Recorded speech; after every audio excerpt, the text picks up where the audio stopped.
Hello, National Fix League, and welcome to the week number 3 podcast. We're back with you once again. Eric Selesky and Austin Levito. Come to you live with a little NFL Red Zone theme. Scott Hanson. We were just talking about the NFL Red Zone and what Scott Hanson, the main host, must do to get himself prepared for. I think he as he always said, 7 straight hours. hours. Yeah. No commercials. We don't do. The best is when they try to sneak a commercial in. How offended he gets. He's like, we don't do commercials here. Trying to sneak one in on us. He freaks out. I couldn't imagine being the tech director of that. Like, imagine a commercial came on and his eyes just get so what? His eyes almost start dilating. You can it's unhealthy. But we were saying he probably goes to bed at 5 p.m. the night before. He's all whacked out on cocaine and Adderall by the start of that thing. He hasn't watched a primetime college football game in 3 years. Yeah, absolutely not. I mean, he's already 8 hours asleep by the time any game of significance rolls around on Saturday. Right. Yeah. He's as sharp as a knife by the time kickoff. And whenever he's sending off the Octabox. That's the worst. It serves no purpose. It just so Hanson can say Octabox. Octabox. Yeah. Right. Yeah. Goes out of his way, but. Once again, another week of NFL football in the books. Oh, shit. You changed the Wi-Fi password here? We've already been over this. Yeah, I know, but I didn't use it on my phone last time. What was it? It's my dad's cell phone number, 412-997-5208. 997-5208. So, yeah, another week of football in the books. We're going to sift through some fantasy matchups here, and again... We'll get to our. We do have a special guest joining us today briefly, and then we also will get to our bone and rig of the NFL week. I just got back from the gym and they had a thing on ESPN where it said all the undefeated teams and who they're playing this week, and there's every undefeated team might lose this week. I just love people who bet and think they have any remote semblance of an idea of what's going on. Yeah, because I like to think that I have a remote semblance, and I clearly do not, as I went 0 for this weekend on any game I wagered on. No.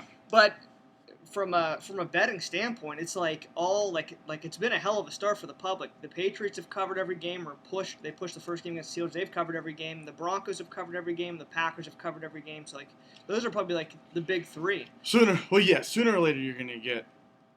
The public's just going to get mauled, but you don't know what week it's easier for the Vegas to do it when it gets further into the season, because then you think it's then you think but right. I mean, you don't. It's literally impossible to figure out. I would have to agree there. We will get into that a little bit more later on. Let's go ahead. We'll jump right into the matchups here, and we will start off with. Oh, and I think we first have to address some of the games last week because. I think, in particular, Robbie Cicchino was a little upset. I know you were with him. He was pissed off. We kind of countered him out. His scenario was that Monday night game where he was up by 7 points, and I believe it was Breeze Nuts. The Lassans had Adam Vinatieri going, and all he needed was 7 points to win, and didn't get it. I think he actually may have missed a field goal or something. Yeah, he actually got 0 because he missed a field goal, and then missed a field goal, and then he only had an extra point or something to the effect, or maybe he made 2 extra points. I think he finished with 0. Well, all I know is that you said Robbie was offended by our prediction. Yeah, no, he said you guys counted me out, and I didn't. And we owe an apology. Yeah, we didn't mean to count him out, but. That's the risk we take by doing it on Monday. So it's kind of nice to be coming. And we were almost, weren't we doing? Yeah, we did that in the afternoon. Oh, okay. There have been times where we've done it live in the garage, and while the games are on. Yeah. So yeah, that was before the Monday night. But game. Robbie, we apologize. We do, and credit to him for getting the big victory. So we owe that to him. And there's inside a little info about Robbie. He has joined a softball team, an intramural softball team. Apparently, they have been mercy rolled twice and shut out once, if I remember him saying correctly. They lost their first game 10 to something. And then they said, let's go practice. So they actually had an intramural practice, and then lost trying to pull things together. Then lost 6. They lost worse. It was 16-0. What's he doing out there? I thought he's supposed to be a nice player. I don't know. Apparently, though, this is the back. caveat. Your team pitches to your batters. Nuh-uh. Yeah. So you have to put a guy, if we were on the same team, you would pitch to me, and then an opponent would stand next to you as you're pitching to field for the pitcher. So, like, well, it makes sense because you don't want kids with softballs beaning other kids. Because No, you know there's some no, but- hard ass that would but just why wind would- up and fire Well, one. why wouldn't I throw you meatballs all day? That's what you do. And how are they not scoring? Tell me, but they've apparently been mercy ruled off the field. Well, you know what I think it's time for? I think it's time for Robbie to pull the old Sammy Sosa. Cork the bat a little bit. The bat, yeah. You know, you got to gain a competitive edge. Either Well, when that they- or the alternative. Right, yeah, the steroids. Yeah, get on the As we watch HGH. like Barry Bonds up on the TV. Yeah, I figured the Pirate game would be on. Or does it not start We till still 1 have an o'clock? hour. 1:30 today. Yeah, Orlando Merced. Anyways, they're showing Three Rivers highlights on the screen here. It's taking us back. All right, so let's go ahead. We'll jump into the first matchup of the week. I clicked into this. I never know which game's yours because you change your team name every week. You're now Arietta playing game shutout. I don't know what the picture is here. Is that Marte? That is Starling Marte and his pregnant heifer of a Oh my wife. God. She What is that? She is a hog. She is hot garbage. She is the human form of a rhinoceros laying on top of an elephant. Oh, that's very interesting. But the Certainly check that backstory out. on that was Marte. I don't know. We needed something to happen. I don't even know what it was. Maybe shockingly the Pirates to lose. And all you see is Marte steals a base, scores, goes in the dugout, and he is like housing a peach. Oh, In the yeah, dugout. that's right. He is eating a peach as if he'll never have another calorie for the rest of his life. And he's like making love to the peach. Like if you're at a ball game, I don't care if you're a player. You should only be able to eat like hot dogs, popcorn, and like the freaking ice cream in the cup that's a helmet. And nachos. That's it. You shouldn't be allowed to be eating anything else. He's in there with a peach and just like looked like he was gonna eat the pit. So I wanted him to choke on it. Okay, and you did have a different team name. It was didn't you? called Marte Choke on the Peach. Yeah, But so then that I ended up makes losing that that week. makes a little more Shocker. No, and then Arietta fucked us again. So it's always Arietta. He's and it's going to come down to one game against him for the Pirates. But that's more than enough baseball talk for one podcast. Yeah, seriously. So you went up against Breeze Nuts this week. Once again, Scott and Matt Lasan. And all I see here is an L3 next to your current streak. You're now 0-3. Oh yeah, I packed it in. It's over. Breeze Nuts victorious 125-94. Is it already a lost season for you? Yeah, it's packed in. It's done. It's already packed in. I mean, what do you want me to? What's there to do at this point? 94 points is a relatively respectable week. Yeah, I would have beat 5 teams in the league, but Is that right? I think so. Yeah, fast the breaks. Yeah, I mean, a big week out of Breeze Nuts, and I'm on the wrong week. it's going to go ahead and push them up over 500 as they are now Breeze Nuts is- 2-1. I thought. Oh, I play the 3-0 guy this week. Okay, Kurt Ott is 3-0, and his team's not that good. He doesn't have any like stars, but they all keep scoring. Well, I know he hasn't lost yet, so He has Bilal Pa on well- his team. You're starting Bilal Pa. I don't know. Well, we will jump into his matchup, and There's not much to because say there's- about this. there one. is lineup. Jamal Charles is a beast. Well, Amir Abdullah was a great pick, but Cousin Theodore is not holding for. Keenan Allen was a great pick too. Everyone was down on him. They were so down. yeah, on I mean, Key. hard to believe that you score 26 out of Charles, 25 out of Allen, and you still lose by 30 points. That's pretty hard to believe, but yeah. I mean, There was nothing. Even if I did like the backbreaker for you this week, and we've talked about it, is Teddy Bridgewater. In a 31-14 win, manages to get 2.7 points. 120 passing yards and a pick. But Oof. like they were supposed to have all these deep threats this year, and I bought into the hype. So that's my own fault. Well, I mean, and once again, do me, Leon. the two teams that everybody was on board with to start the season were the Vikings and the Dolphins, and And they both look absolutely terrible. I basically Oh, the went- Vikes are 2-1. Yeah, okay. Maybe I mean, they meant don't. a little They, more of a fantasy. yeah, from a perspective as well. from a point total perspective, Yeah. they're awful. The Vikings actually, I mean, Peterson will run all over everybody. Yeah, Wow. he had a big week, and we'll get into that.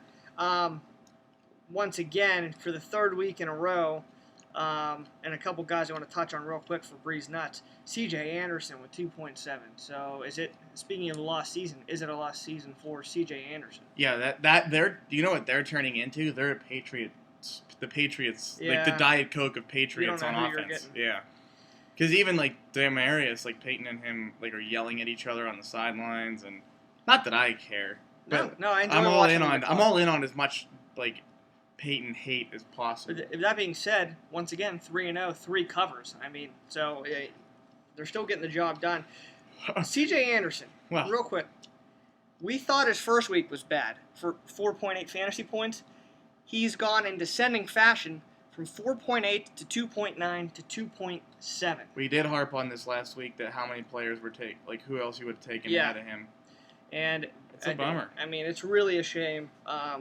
If you're Breeze nuts, you just have to keep plugging him in and hoping one of these Right. weeks. One of these weeks he'll have a 20, but I mean that's going to be far from. That'll be the anomaly. So, all right, moving on. Get out of it. well- so touch on Colin Kaepernick. He is the worst. I would rather have Geno Smith. And that's not hyperbole. He is. There was a tweet last night that said something to the effect of Colin Kaepernick looks like a deer in headlights in front of the first naked girl he's seen. When he walks up to, and it's like, it is true. He kind of like looks and he doesn't know, like, most quarterbacks will scan like the field and you can tell they're looking for something. He just does it so that he looks like he just wants to be part of the crew. Yeah, He just kind of turns his head like this, way too fast to notice what's going on. He's hot garbage. If I'm not mistaken, his first 2 passes went for pick sixes back the other yeah. way. And then I heard a stat the next day on ESPN or NFL Network, whatever one I was watching, saying that he threw for more yards to the other team than he did to his own team. It was like 70-some yards to the other team and 60-some yards to his own team. So Geno Smith has never done that. He's really been well. Yeah. Neither has I'm not sure. I'm not sure I'd go on the record with that. I would. I'm not sure, but Colin Kaepernick. I mean, he's He- certainly in the same discussion right now. He's the worst quarterback. And in the there's league one right other guy I do want to get into, which, well, we're not going to get into him anywhere else because I don't think anybody owns him. But Alex Smith on Monday Night Football is like maybe the most maddening quarterback to watch right now. Why is everybody freaking out about that? I didn't watch, I didn't. I've seen that all over the place. Even Barstool like freaked out. He Like just sucks. Like he just checks down. Like he's so afraid to take a shot down the field. They went out. They got Macklin for kind of a deep threat. They have Travis Kelce, and he's just so freaked out to like throw the football. Like he's in the wrong profession. I swear. I was watching it at Sharp Edge, and they had the sound on for the Pirate game, not that. So like, but I was seeing like all this. Everyone was just like murdering the guy. I was like, I don't know. He's not a bad quarterback, but he's not like. I think he's a lot worse than his public perception is right now, and I've come to that realization the other day. It was that hard to kind of watch. It was bad. It was worse than I thought, and that's back-to-back primetime games where he was just. Oh, you click into my roster real Okay. quick. Did I get my waiver guy I wanted? No, it's not going to be it. You're going to have to go to like my team. Oh, well, do we have to do that now? Yeah, because I kind of want to know. All right, so Breeze Nuts victorious over So moving on. Arietta playing game because- shutout. Pass interference on the offense takes another loss against Shake and Bake. All right, This is did Chiquino. you get your guy? Uh, Looks like you got your defense did I get my or whatever you dropped there. scroll up? What the fuck? Oh, did somebody pick up? What's his face? Who's the cock who picked up? Oh, who's RBZN? I don't know, but I bid on him too. Breeze Nuts. It is Breeze Nuts. I'll go die in a fire, Lassans. Well, you know what? I mean, I'm stuck. I'm stuck with. Oh God, I'm stuck with. I'm gonna be starting like Blake Bortles. well, you can actually go in here and see who all bid on him. So we're talking about Rashard Matthews, the wide receiver. No. We're talking about Andy Dalton. Oh. I needed. I thought you were talking about. No, I needed a freaking quarterback. I could care less about the receiver. I also did put money on him. No, maybe not. Oh no! I went after Rashard Matthews. $41 That's a steep price to pay. in week 3. Oof. Oh, okay. And then he stole Andy Dalton from you with 15. So Yeah, I think I put like $1 on him, but I mean, like, who wanted Andy Schmalton? Apparently everyone. I think he's like the third-rated quarterback Dalton is. Or third well, most he's been points. strong. Yeah, he keeps Speaking of throwing which, the deep balls. I mean AJ Green. The end of that Baltimore game was nuts. They just were exchanging touchdowns. That was back and forth. actually that is a perfect example of why Red Zone's awesome. Because like Red Zone just put that because that game actually wasn't Yeah, it was on. like exclusively Right, on. because it wasn't opposite off the Steeler game, so it was just like perfect to have that on the screen. But all right, so this has already gone a little bit long, so we're going to try to get through these matchups a little bit quicker. The Steel Just read Curtain. off the scores Well, at the this Steel point. Curtain against Triple J. Kurt Ott versus Sean McLaughlin and Scott Barlick. And as we've already mentioned, the Steel Curtain getting his 3rd win of the season. He's still undefeated. Triple J dropping down to 1-2. The final score 112 to 86.5. Looking at notables here, Julio Jones. We go over him every week. Another 28.4 fantasy points. Yeah. I mean, Matthew what can you Berry say? called it. He said he would be better than Antonio Brown, and no one in Pittsburgh wanted to believe that, but it looks like it's going to be true. It's absolutely going to be true now with the injury to Ben Roethlisberger. I mean, Michael Vick. I mean, if you have Antonio Brown, Chad. Slick Vic. I mean, he'll be fine, but it's not the same, obviously, with Vick. Right. Slicky Vicky. So yeah, Julio Jones setting the world on fire. He actually has the Matt Ryan to Julio Jones connection, which I absolutely love. So another win for him. We talk about this team every week, and the wide receivers stand out for him. Julio, Emmanuel Sanders, Sammy Emmanuel Watkins. Sanders had a couple drops this week, though. That Peyton was like all up in the poop about, but Yeah. So it's the Braves. another win for Steel Curtain, dropping down now to Bell's Blunts and Anthony Aliberti with a name change. Yeah, I Nice to actually see him. looked in yesterday when I was trying to pick up Dalton and saw the name change. Yeah, it was a pleasant surprise to see Birdie had entered that in. I'm assuming Bell smoked weed, or smells. Was he suspended for weed? I thought Yes. he had a DUI. Well, he was smoking while driving. I don't know. Oh, what so that- he was okay. Yeah, I so don't know that's what that's technically a considered. DWI. Yeah, that's what I thought. So, Bell's Blunts versus Eric Top, Revito Bottom. How about I realized I was listening back to our podcast last week, and one of the times I said Eric Top, Kevin Bottom. Yeah, Kevin. He's a good class act there, Kevin. Should we get into that? He's an idiot. Kevin from the league. Great guy. Ugh. What can you say? If you don't know the story, look it up. Yeah, just And Google very it. interesting. So Life Bell's changer. Blunt, second win in a row, up to 2-1. He's victorious, 130 to 111.6 over Rod Kern. Just looking at some of the notables. Aaron Rodgers, just once again padding the stats on Monday Night Football. He's okay. He's not bad. Le'Veon Bell, first week back in the lineup, 19.2 fantasy points. Let me ask you this. How do you think the Ben injury affects Bell's fantasy? I hope it's a good thing because I have him in another league Well, that I mean, I've in all actually won a seriousnness, game. I mean, in. do you think that helps? Do you think they'll run him Well, more? they're gonna pound him. Especially on Thursday. My God, they were saying I don't know. I was reading something on the Trib, and they were saying like Todd Haley has to now prepare for a left-handed quarterback. I guess that makes sense because like Yeah. so like Ben throws the bubble screen to the right because it's a lot easier for him to so like he's not going to do it to the left. So like now they were more or less saying Antonio everything's Brown's reversed. right. Everything's Antonio reversed. Brown's going to be lining up on the left side, and he doesn't like that as much. And that was a bad pass. And so, yeah, like so, I don't know. It'll be interesting. I mean, Vic's going to run. Like I don't know. This is like still I would say one of the top 10% of like faster guys in the league. Still, it's nuts. He's like It'll 30 some certainly- odd years, 38 years old or 34 years old, whatever the hell. Yeah. So I think it'll be. I'm intrigued to actually watch the Right, I game. was going to say, I think it's going to be a very interesting offense to watch because it's either going to be really good or really bad. I don't think there's going to be much of an in-between with Right, this like offense. I'm to the point where I'm actually debating picking him up because just With spot all- starting him. and certainly with all the weapons around Yeah, him. because I mean it's like okay, so let's say he runs for 30 yards and throws a touchdown. That's better than I'm getting out of Bridgewater these days. So, but Yeah, and that's true. in the other league I have Lev Bell that I'm actually like I've won one game, so I've actually like there's still like menial hope, but so I don't know. I think it'll be odd. I'm actually intrigued to watch the game. That's one of the few Thursday night games I'm actually like, oh, I'll watch this. It's actually going to be a good one. It's rare. it's a degenerate special, but it's like going to be a good game. These Thursday games, they're going to get someone killed. The Thursday night lineup is iconical. Like one of these podcasts, we're going to rule down the Thursday night schedule, and they just throw. Typically, it's like the two worst teams you can think of. Without fail, you're going to get like Jag Titan. There is one. Yeah, or I actually think there might be a Jag Titan. they're all. I feel like last year there was a Jag Titan, and we're sitting there watching it because We'll watch. it's the D-Gen special. Last thing on this matchup between Birdie and Rod, a couple of close buddies too, a little bit of a rivalry. We did touch on Adrian Peterson, what a week he's had, and I heard the stat that he now leads all running backs in rushing yards. So that didn't take Peterson? long. Yeah, And especially how after bad he had a bad first week game, one. yeah. So Yeah. he's back and rolling. Also, Larry Fitzgerald, we were having a laugh about this. So I went in with my dad, as you know, in the big league, the $800 entry fee league.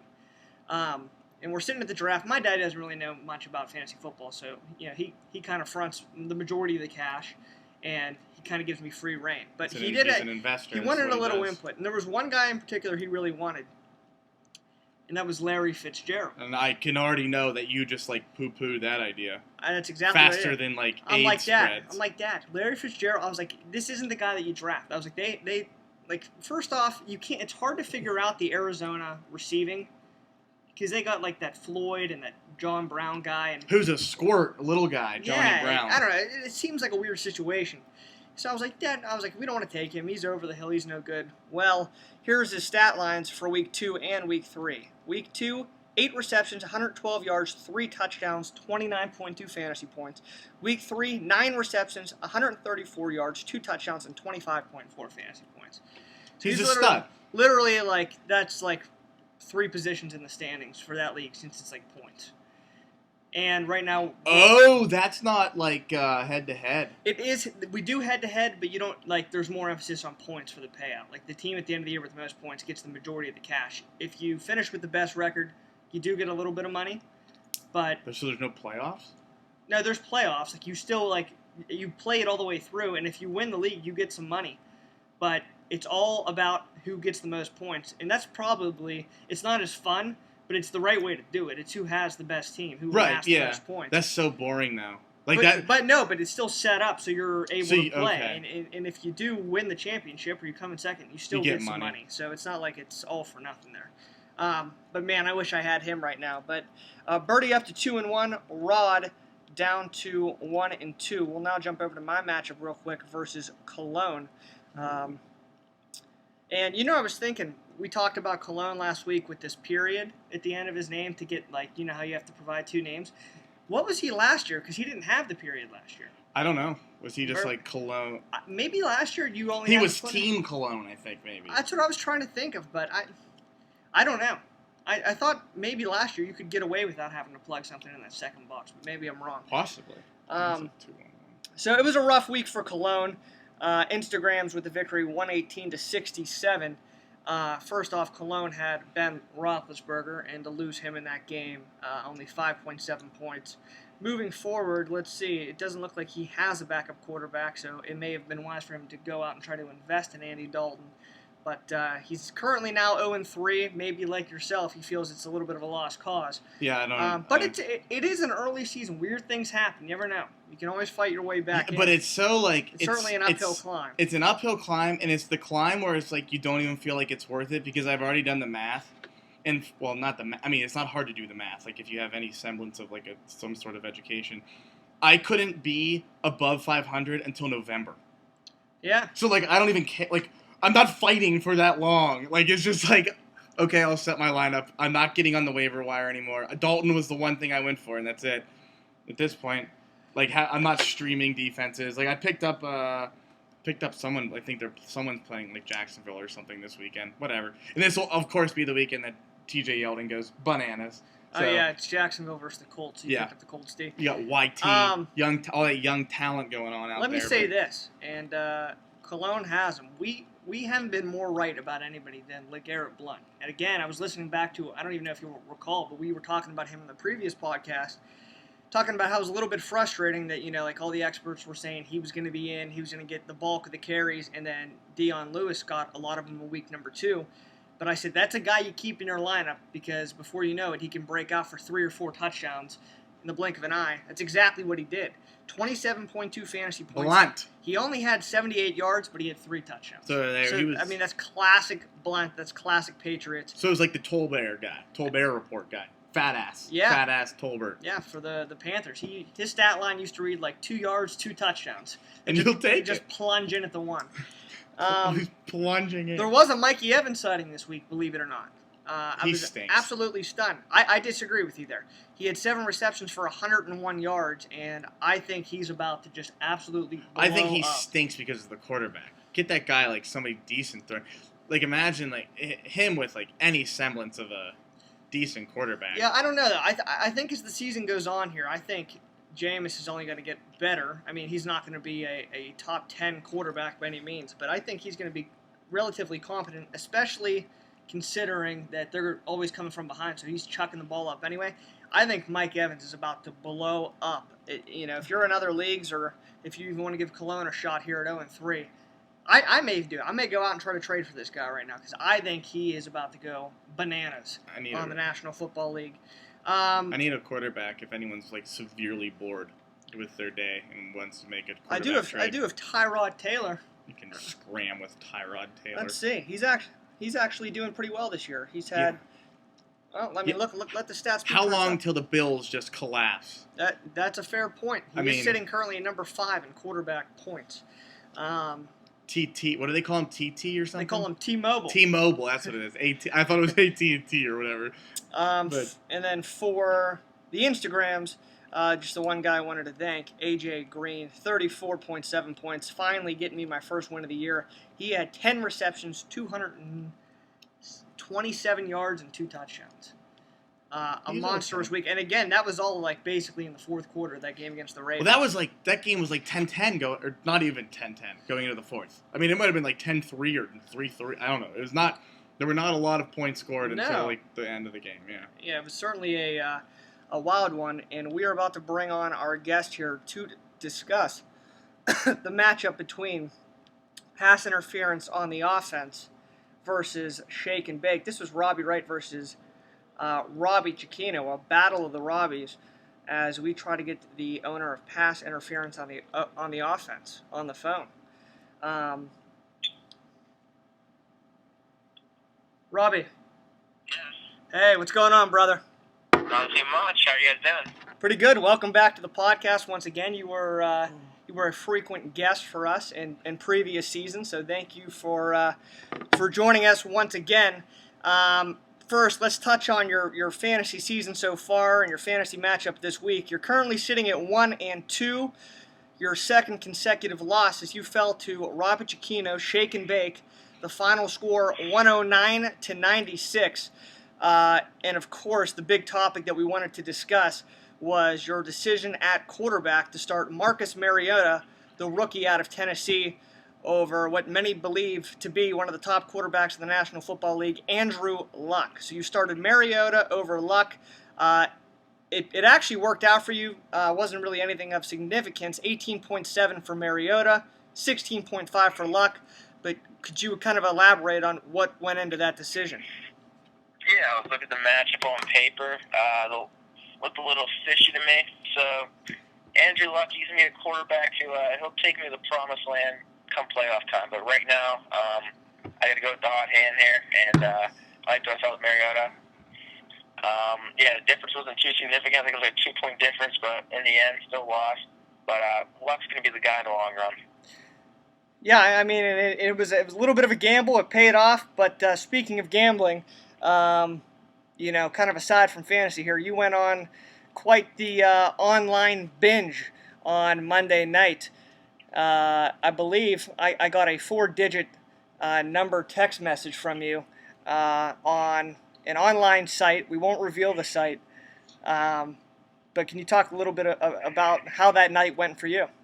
Yeah, I was trying to put some money on a second half line, and I got cut off by a certain someone. So I had to go an alternative route and put quite a nice chunk of change on the Chiefs halftime line. It paid out.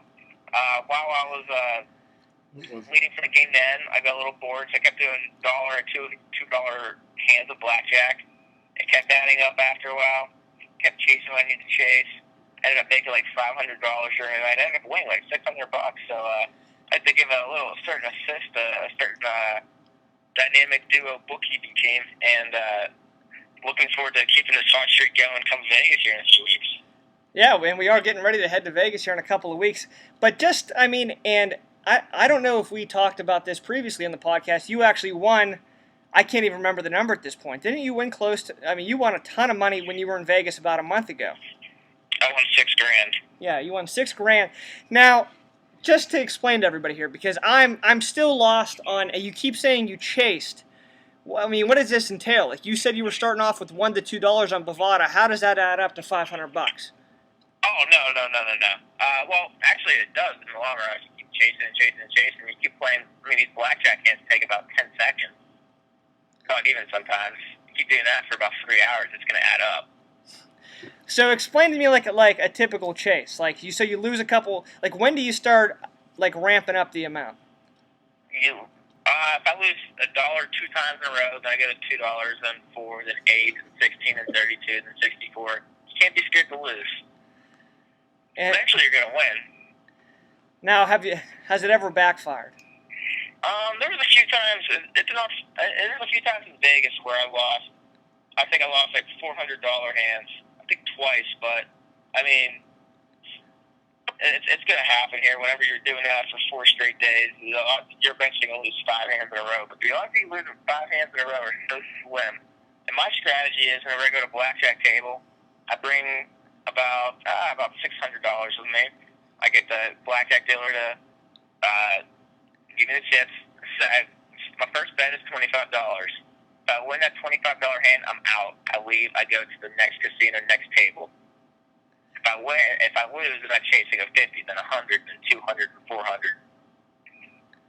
So, wait. Once again, I mean, there's still a gray area for me here. So You were going to witness the show here in 2 weeks. I figured I will be witnessing a little bit of this in Vegas. My question, I mean, you say you pick up your 25 after you win, and you Yes. go to the next. You literally exit that casino and you go to a different casino. That's what I was doing. I was just going right down the strip to the next casino. And that's like, is that more of a mental thing? It's a little mental. I would say it's a little superstitious. Yeah, it's a little bit of everything. All right. So Well, what I'm confused on is, so you win 25, and you sent me your bills. Like, I know how much money you had at one point spread out on your bed. Yes. How quick? But $25 doesn't add up as fast as the money you had on your bed. Is that where the chase comes in? Yeah, the 4 days. I mean, you're there 4 days, and literally that's all I was doing, playing blackjack and betting on sports. I mean, my strategy is it's a marathon, not a sprint. It's true. You got to stay disciplined here. You can't be making outrageous bets. I've been down that road in the past. It doesn't pay out in the end. You just got to be patient. well, Robbie, Have you ever been smoked to the point where you have chased a 400 and lost? Yeah. Okay. So you have, I agree though. Losing 5 hands of blackjack in a row has to be. I mean, that's as rare as getting swept in baseball in 2 consecutive series. Like, you're gonna win a game. That's the chase system. I mean, chasing is Yeah, but there's gonna almost as foolproof if you- as it gets. But if you play enough, you are going to lose 5 Right. times in a row. And I've here's certainly another lost thing 5 is, times. like, in a row. once you're up, then, like, my strategy was, okay, I'm going to do 50, then it was 50, then 100, then 200, 400. And I didn't have any issues where I had to bet $800 hand. But, Right.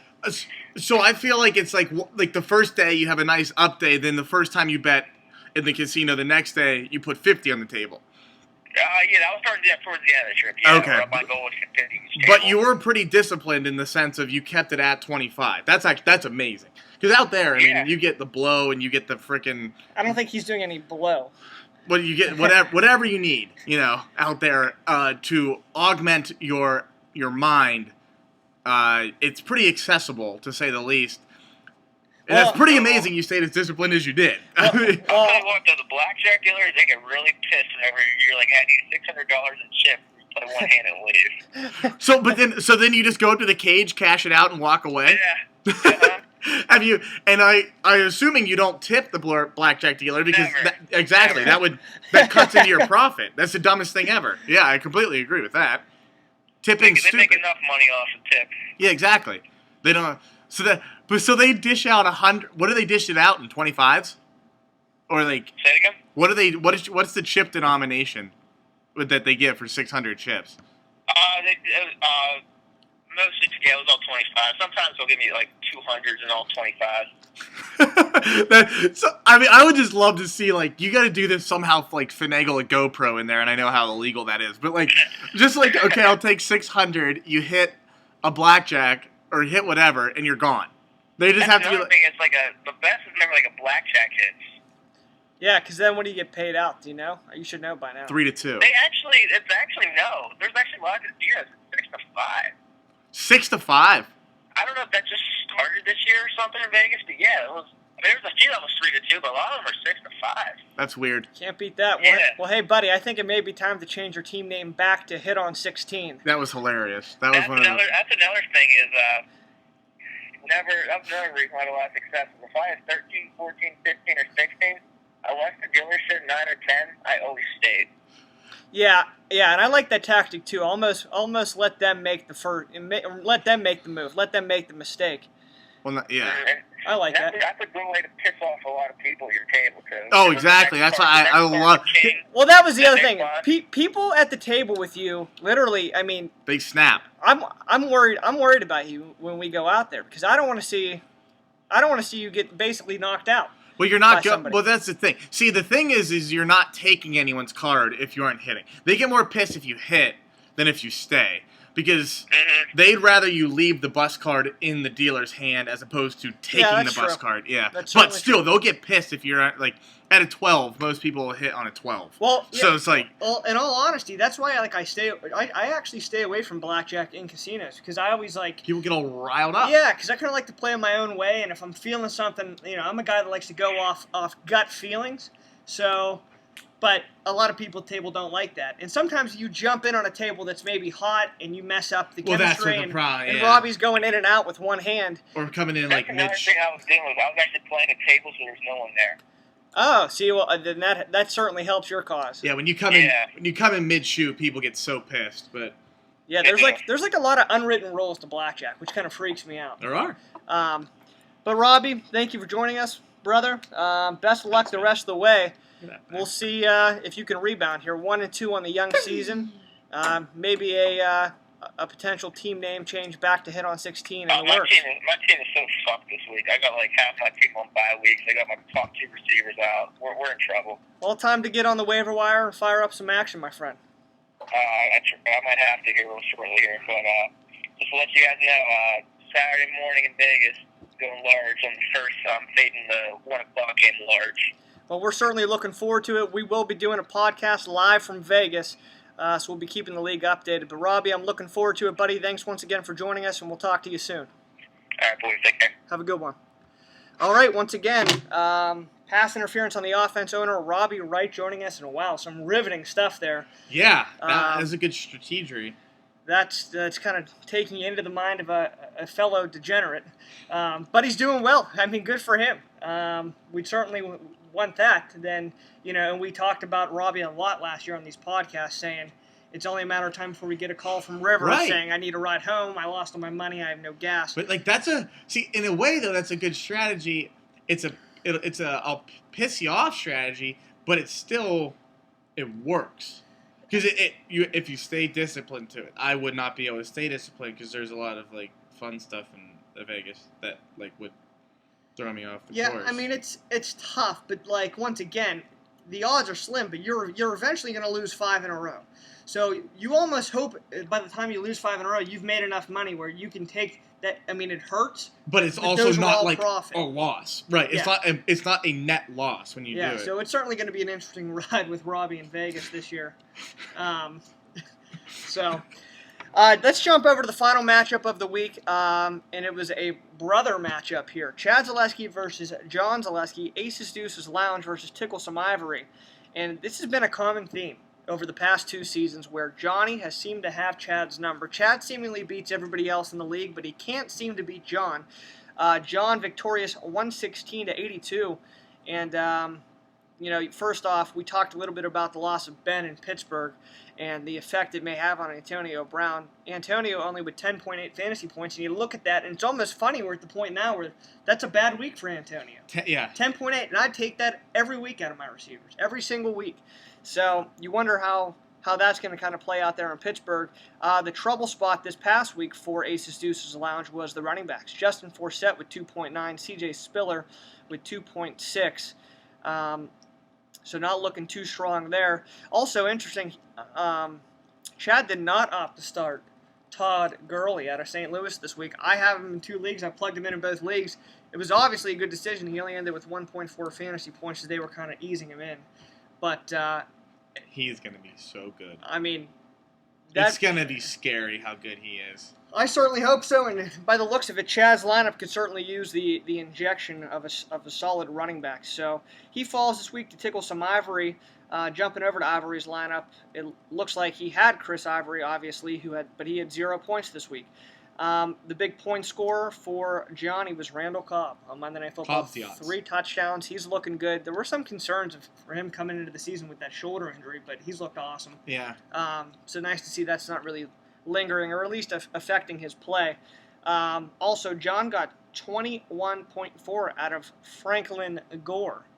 And Franklin. Everyone loves Franklin. so good for Big Francis to kind of get going a little bit there. A win for John. Both teams now at 2-1, and that will wrap us up for the matchups for this week. I actually meant to ask Robbie for his bone and rig of the week since he's into the gambling. Do you remember what ours were last week? Yeah, I mean I could go through and figure it out, but this past week, it's actually tough to find a quote-unquote rig. I was already kind of looking over it. Oh, no. The Tennessee one it didn't look great. My red zone failed me. Well, so what do you mean your red zone failed? I got the... but I guess what happened was from last year, you must have packed it in here for the first 2 weeks of the season, and I didn't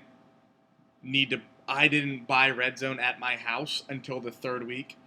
So I got to watch, the first, kickoff, I would say, nearing the end of the first quarter of most games, and then the screen just went blank and was to schedule a 1-year subscription, press OK. And so I hit OK, and it went through the process, but, the whole set-top box had to reset, I had to call Verizon and be and of course, it's a Sunday during football season at Verizon. No one's fucking working. So I was of course, I get error, so I was okay, I was function, red zone. They're red zone. We don't, I was oh God, So it literally kicked back in, mid 4th quarter when all the scoring started in that Baltimore game.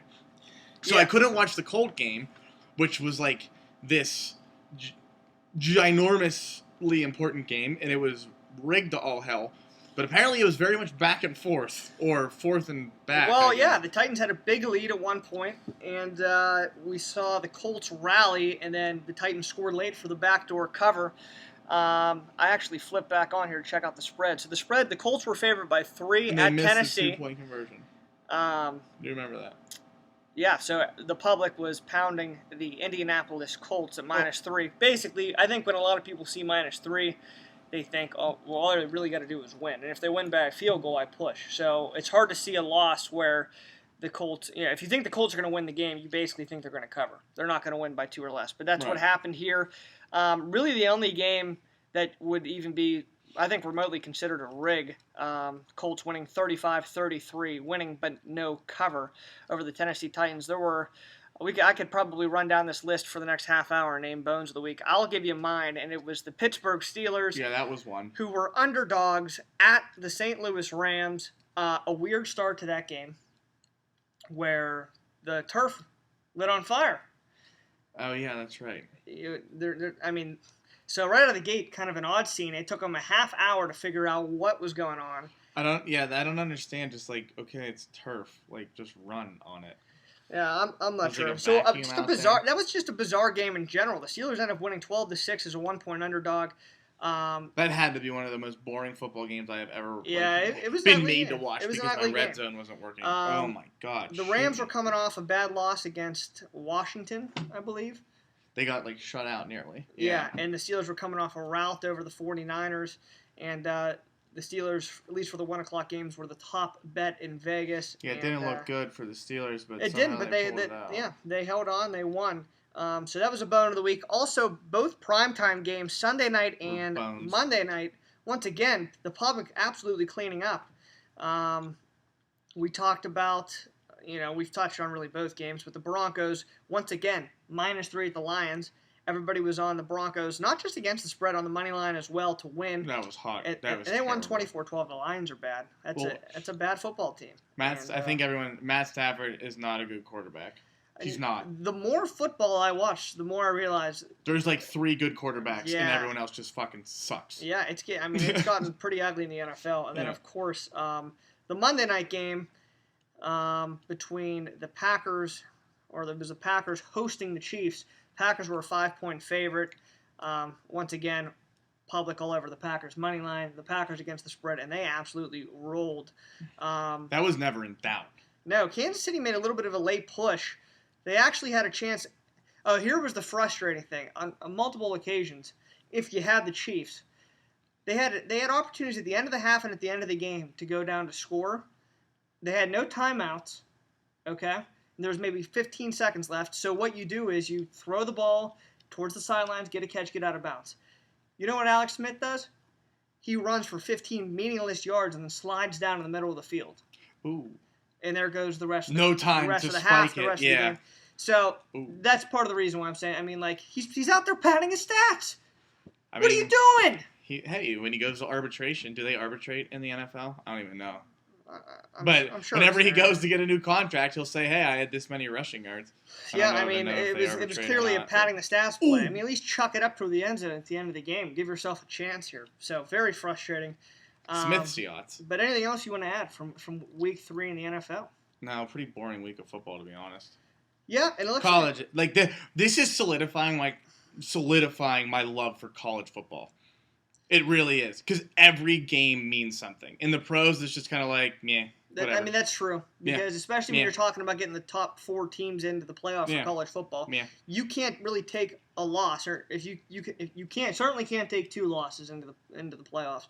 Right. Whereas the NFL, Like, as a Packers fan, a diehard Packers fan, I was more emotionally invested in the Ohio State Eastern Illinois game last week, when Eastern Illinois was beating Ohio State 14-7 at the half, than I was in that Monday night game. Like, I couldn't have... Yeah. Like, if someone said, like, oh, you have to watch this game on your, like, the Score app, it's a week 3 game against Andy Reid's Chiefs. Whatever. But, like, that Ohio State game was just awesome. Like, hey, they have a chance to lose, and if they do, this just, like, shakes up the entire outlook of college football this year. Right. Yeah, I'm out. and I know this upcoming Yeah. week is a great week of college football, and I just clicked in here to the NFL just to see what games are going on this in week number 4. We do have Ravens and Steelers Thursday night. We've already mentioned that one will be good. Jets, Dolphins, oof. It's not looking like there's really no good games actually this week. There's no good games. So it'll be another week of trying to get by in the NFL until we jump ahead. I mean, Oh, my just, God. just not a lot of good games going on. Your primetime games are Cowboy at Saint and Lion at Seahawk. Yeah, so maybe this is the week. If you have a girlfriend, maybe you take her out a little bit on Sunday. Terrific lady. Football, maybe isn't as important as you. You pull one of those. I certainly won't be doing that. I'll still be watching the games. Shocker. But some of you out there that I'd need say to do my that. rig of the week. Baltimore 0-3 coming into Pittsburgh on a short week. Pittsburgh, granted, has a new quarterback, but Baltimore name a playmaker on Baltimore's team other than the guy who's retiring at the end of the year. He's like 38. Yeah, They have nothing. I don't know, and that's certainly, but that's an interesting game. So Yeah, that's an Baltimore's what, a 2.5-point favorite at the Steelers? Yeah, and it's moved it's moved from 2. Where's the public at this time? 67-57 Baltimore. Yeah, so it's tough. It's not. Yeah, that's not like It's tough because ridiculous, but any time that you lose a key player in football, that's always going to be a quarterback. It's tough to handicap that game. So, you have no idea. Yeah. And I think we've said it before. At least this is my rationale. In the NFL, it's all about desperation. It's all about who wants to actually show up and play that week. It's actually pretty true. If Yeah. Baltimore loses this week and goes 0-4, that's it. I mean, this is really their last chance to kind of get things going. So this game, and the Steelers are sitting at what, 2-1? Right. You're almost thinking as the Steelers here, it's like, okay, we're 2-1. If we go 2-2, that's not the worst thing in the world. Let's not get somebody killed. Yeah. Yeah, I we've mean, already I don't know if lost that's necessarily the outlook, but they certainly aren't looking at this game as a must-win like the Ravens are. Right. Let's put it that way. And Like the Ravens in the locker right now are having that rah speech, and like they're I don't know, they're like they have pictures of Steelers posted on their bedroom mirrors when they wake up in the morning, and the Steelers are kind of like, how's Ben? Yeah. So like they're more concerned about that as opposed to like we're looking to rip someone's head off. You're exactly right. So, I mean, I don't know if you saw this. This is a college football thing, but it's a football pocket. Arkansas is playing Rocky Top throughout all their school buildings this entire week on repeat because they're playing Tennessee. wow, but that's almost like flattering to Tennessee. But I think Bielema's trying to get him so pissed off, but then again, Bielema just is an imbecile. So, Well, once again, we have 4 weeks of college football in the books. the sandwich is a quarter of the way That's gone. right where I was going with this. We have 3 weeks of NFL football in the books, which means a collective 7 bites out of the proverbial football sandwich. And just a reminder for everybody to enjoy the football sandwich. Enjoy every bite of it. Yeah, It's starting to feel like football season 2 outside. The weather's starting to turn here, at least in Pittsburgh. It's gloomy as shit. It's gloomy. It's getting cold. It's nice being able to wear start bringing out quarter zips again. Oh, it's fantastic. It's a great time of year. Certainly starting to feel like football season. So best of luck to everybody in week number 4, and we'll be back next week with the recap podcast. Thank you for joining us. Have a good week, everybody. Bye.